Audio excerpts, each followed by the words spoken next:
ये आपको दो बहुत दिलचस्प उदाहरण देना चाहता हूं। बड़ी सरल बातें मैं बताना चाहता हूं।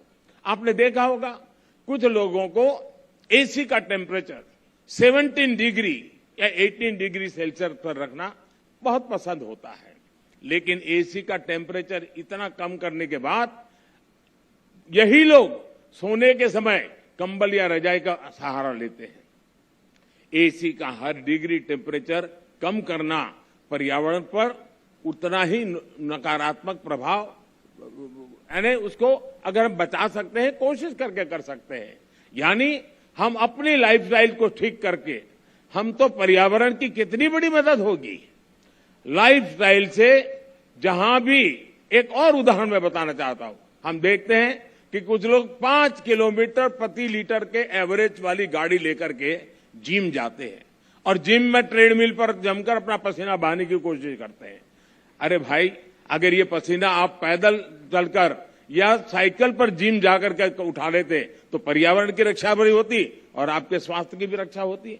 साथियों, लाइफस्टाइल से व्यक्तिगत और समाज के छोटे छोटे प्रयासों से कैसे बड़े नतीजे आ सकते हैं, मैं इसका भी उदाहरण देना चाहता हूं। भारत में हमने कुछ साल पहले देशवासियों से ज्यादा एलईडी बल्ब इस्तेमाल करने के लिए आग्रह किया था। मकसद ये था कि लोग को बिजली का बिल कम हो, बिजली का कम खर्च हो और पर्यावरण की भी रक्षा हो।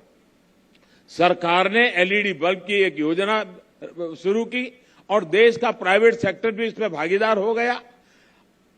यहां आए अंतर्राष्ट्रीय एक्सपर्ट्स ये जानकर के उनको हैरानी होगी कि कुछ ही समय के भीतर भारत के लोगों ने 160 करोड़ से ज्यादा एलईडी बल्ब अपने यहां में लगा दिए, परिवर्तन कर दिया। और इसका प्रभाव यह है कि 100 मिलियन टन से ज्यादा कार्बन डाइऑक्साइड का उत्पादन हम कम कर पा गए, उसका उत्सर्जन कम कर पाए। और मैं ये आपको नोट करने के लिए जरूर कहूंगा कि ये प्रतिवर्ष हो रहा है।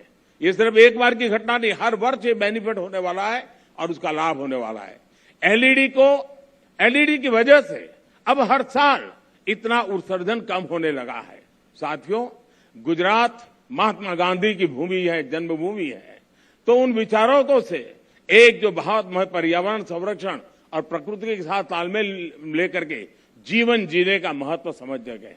उन्होंने ट्रस्टीशिप के अवधारणा की विकसित की थी।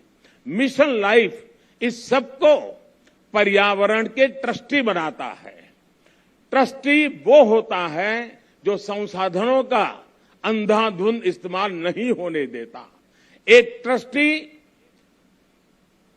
एक शोषक के रूप में नहीं बल्कि पोषक के रूप में काम करता है। मिशन लाइफ P3 की अवधारणा को मजबूत करेगा। P3 यानी प्रो प्लेनेट पीपल।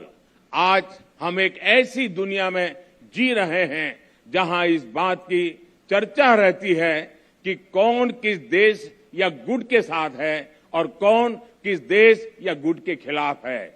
लेकिन मिशन लाइफ धरती के लोगों को प्रो प्लेनेट पीपल के तौर पर जोड़ता है, उनको अपने विचार से समाहित करता है, एक कर देता है। ये लाइफस्टाइल ऑफ द प्लेनेट, ये lifestyle of the planet, for the planet and by the planet की मूल सिद्धांत पर चलता है। साथियों, अतीत से सीखकर ही हम बेहतर भविष्य का निर्माण कर सकते हैं।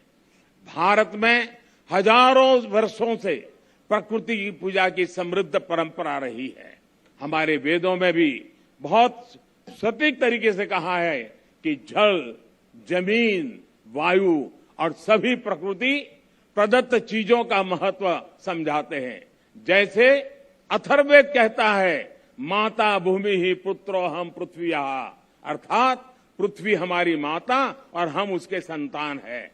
रिड्यूस, रीयूज एंड रिसाइकल और सर्कुलर इकोनॉमी हमारे वर्षों से हम भारतवासियों की लाइफस्टाइल का अंग रहा है। और हम सभी जानते हैं कि दुनिया के कई हिस्सों में, कई देशों में ऐसी प्रथाएं आज भी है, प्रचलित है। जो हमें प्रकृति के साथ तालमेल बिठाकर चलने के लिए प्रेरित करती है। मिशन लाइफ प्रकृति के संरक्षण से जुड़ी हर इस लाइफस्टाइल को समाहित करेगा जिसे हमारे पूर्वजों ने अपनाया था और जिसे हम अपने जीवन शैली का हिस्सा बना सकते हैं। साथियों, आज भारत में सालाना प्रति व्यक्ति कार्बन फुटप्रिंट करीब 1.5 टन ही है, जबकि दुनिया का औसत 4 टन प्रति वर्ष का है। फिर भी भारत क्लाइमेट चेंज जैसी वैश्विक समस्या के समाधान के लिए सबसे आगे आकर काम कर रहा है। इसने उज्ज्वला योजना शुरू की ताकि कोयले और लकड़ी से धुएं से मुक्ति मिले। हम वाटर सिक्योरिटी को ध्यान में रखकर भारत में हर जिले में 75 अमृत सरोवर आज बनाने का बहुत बड़ा अभियान चला रहे हैं। हमारे यहाँ वेस्ट से वेल्थ पर अभूतपूर्व बल दिया जा रहा है। आज भारत के पास विश्व में रिन्यूएबल एनर्जी को चौथी सबसे बड़ी क्षमता के रूप में हमने उभार पाए हैं।